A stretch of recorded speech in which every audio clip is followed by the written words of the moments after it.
Welcome to Preparing for the CCB Exam, presented to you by the Small Business Development Center at Clackamas Community College. I'm Kathleen Lansing. I will be your instructor for the course. My business, Lansing Linoleum Company, did business on Southeast Foster Road for 66 years. We were the 104th business licensed by the CCB. That was it, our CCB number 104. And for the last 25 years, when I was president and owner of the company, we did $1 million a year worth of floor covering. We were registered as a residential specialty contractor because we were floor covering people and we stayed in our lane. Everything that we're going to be studying today comes to you from the NASCLI Contractor's Guide, 2nd edition.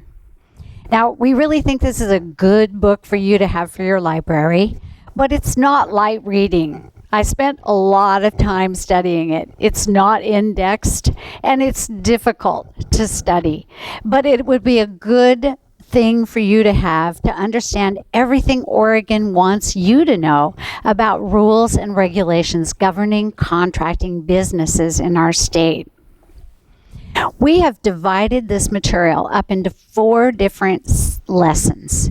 Each of those lessons contains 3 or 4 of the subjects of the chapters of this book, and we have split them up into these 4 sections that we will train you on and test you on throughout our time together.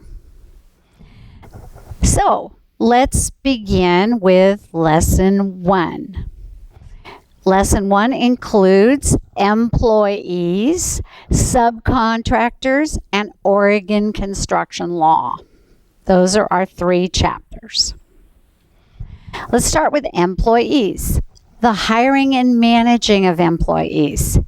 You know, it's important for you to hire good, hardworking employees. They can sometimes, well, maybe make that always, mean the difference between success and failure in your business. The successful candidate is qualified for the job and is motivated, proactive, responsible, trustworthy, and open to learn new skills. Here's some notes on interviewing employees. Your interviews should focus on the skills, the experience, and the qualities of the interviewee. There are certain questions that you should not ask because they are considered legally unfair and may be considered discriminatory, i.e., questions regarding age, sexual orientation, religious affiliation, marital status, ethnic background, and criminal background. In Oregon, the Bureau of Labor and Industries, also referred to as BOLI, is the government agency responsible for protecting the right of the worker to be treated equally without discrimination, enforcing state laws that regulate wages, hours, and working conditions, and offering technical assistance and training to employers on employment laws. This is BOLI, another state agency. They want to talk to you about employee documents. When you hire employees, be sure to prepare a personnel file for each one with documents like the following. You might need a Form I-9 to check the legal immigration status. You need a Form W-4 to determine the level of federal tax withholding out of their check. You want to put your job application in there. And you want to have a signature of receipt of standards.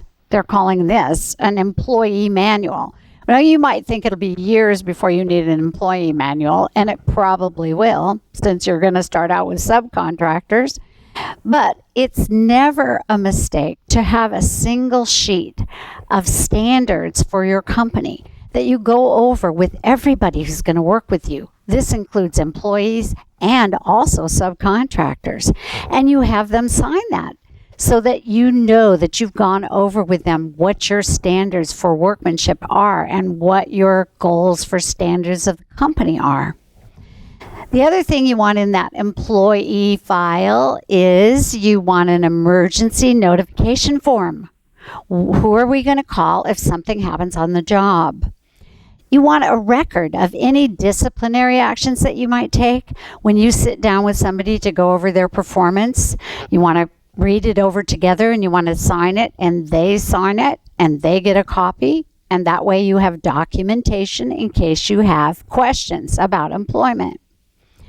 You also want to see your insurance enrollment forms in that personnel file. They want you to know about key federal employment laws. There's 3 of them that they want to mention. The Fair Labor Standards Act, that's FLSA, the Immigration and Nationality Act, and the Americans with Disabilities Act, or the ADA. Let's look at the Fair Labor Standards Act, FLSA. Standards for the basic minimum wage and overtime are defined in the Fair Labor Standards Act. The payment for overtime more than 40 hours per week is equal to 1.5 times the regular rate. Salaries must be paid on the regular payday for the pay period. What about the Immigration and Nationality Act?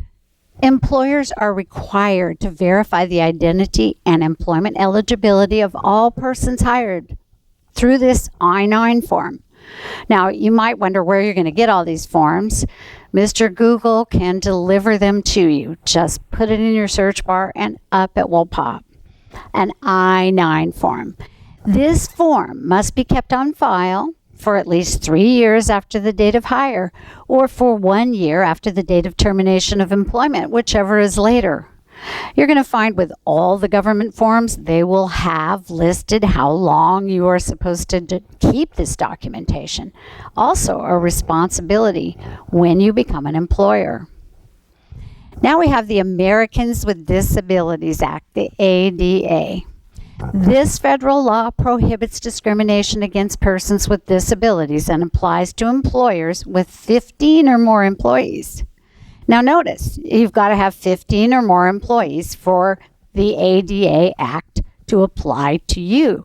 You will find that many of the rules and regulations will apply to you only after you achieve a certain number of employees, say 10 or more employees, 12 or more, 15 or more, 25 or more.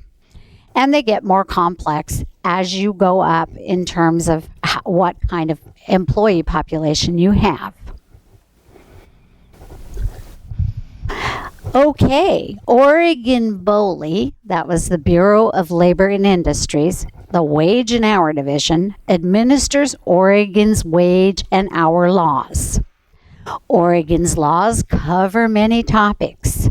For instance, the state minimum wage, the definition of work week and overtime, sick leave, family leave, rest and meal periods, and allowable deductions from wages.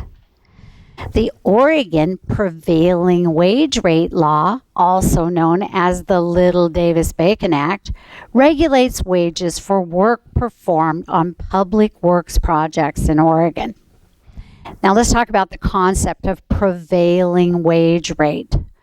The feds will have a law, the Davis-Bacon Act, that calls the wages for every single trade. Bricklayers, masonry, finish carpenters, they decide what the wage rate should be throughout the United States.